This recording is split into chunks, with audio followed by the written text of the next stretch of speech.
વાત સુરતની કરીએ। ઓલપાડ તાલુકાની કાંઠા શુગરના કૌભાંડનો મામલો સામે આવ્યો હતો। ફરાર આરોપી કિરીટ પટેલ ધારાસભ્ય સાથે સ્ટેજ પર નજરે પડ્યો। ધારાસભ્ય મુકેશ પટેલની બાજુમાં જોવા મળ્યો આરોપી કિરીટ પટેલ। કારંજમાં પ્રાકૃતિક કૃષિ કાર્યશાળાના કાર્યક્રમમાં આરોપી દેખાયો હતો। અગાઉ કિરીટ પટેલ ઓલપાડની કાંઠા શુગરના હતા પ્રમુખ। નાણાકીય ગેરરીતિને લઈને ઓલપાડ પોલીસ મથકમાં નોંધાવ્યો હતો ગુનો। કિરીટ પટેલ સહિતના કૌભાંડીઓ સામે પોલીસ કરી ચૂકી છે ચાર્જશીટ। વર્ષ 2023માં કિરીટ પટેલે કાંઠા શુગરના પ્રમુખ પદેથી રાજીનામું આપ્યું હતું।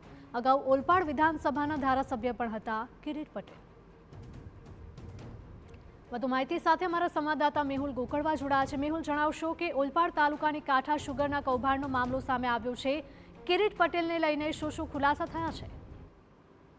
જી બિલકુલ, એક સમયે સુરત જિલ્લાના ઓલપાડ તાલુકાના ખેડૂતોની જીવાદોરી ગણાતી કાંઠા સુગર છે તે હાલ ખાડે ગઈ છે। જેનું કારણ છે કે જે આવા કૌભાંડીઓ છે તેઓના કારણે જ આ કાંઠા સુગર છે તે ખાડે ગઈ છે। હાલ જે આ કાંઠા સુગર છે તેને તાળા લાગી ગયા છે। ત્યારે વર્ષ 2014 થી વર્ષ 2022 દરમિયાન જે તત્કાલીન કાંઠા સુગરના પ્રમુખ હતા કિરીટ ગંગારામ પટેલ, જેને વહીવટમાં નાણાકીય આચરેલી ગેરરીતિનો જે પરપોટો છે ફૂટી ગયો હતો, જેના મામલે તપાસ થઈ હતી। ઓલપાડ પોલીસે કિરીટ પટેલ સહિતના જે સંચાલકો છે તેઓ વિરુદ્ધ ગુનો દાખલ થયો હતો। ત્યારે આ બાબતે ચાર્જશીટ પણ થઈ ગઈ છે। હાલ પોલીસ ચોપડે આજે કિરીટ પટેલ છે તે વોન્ટેડ છે। ત્યારે તાજેતરમાં જ એક સોશિયલ મીડિયામાં ફોટો વાયરલ કર્યો છે, જેમાં કિરીટ પટેલ છે તે ઓલપાડ તાલુકાના કરંજ ખાતે સરકારના એક કાર્યક્રમમાં ઓલપાડ વિધાનસભાના ધારાસભ્ય મુકેશ પટેલની બાજુમાં બેઠેલા નજરે ચડી રહ્યા છે। ત્યારે પોલીસને કેમ આ કિરીટ પટેલ નજરે ચડી રહ્યા નથી?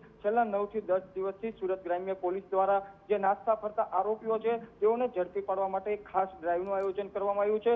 30 થી વધુ આરોપીઓને પોલીસે ઝડપી લીધા છે। ત્યારે આ આરોપીઓમાં કિરીટ પટેલ કેમ નથી પકડાતા? કિરીટ પટેલ છાસવારે ઓલપાડ વિધાનસભા વિસ્તારમાં જોવા મળે છે, છતાં પોલીસને તે કેમ નજરે નથી ચડતા તે પણ એક ચર્ચાનો વિષય બન્યો છે। ત્યારે કાયદાકીય રીતે કિરીટ પટેલની ધરપકડ થાય તેવી માંગ થઈ રહી છે। જી બિલકુલ, માહિતી બદલ આપનો આભાર મેહુલ।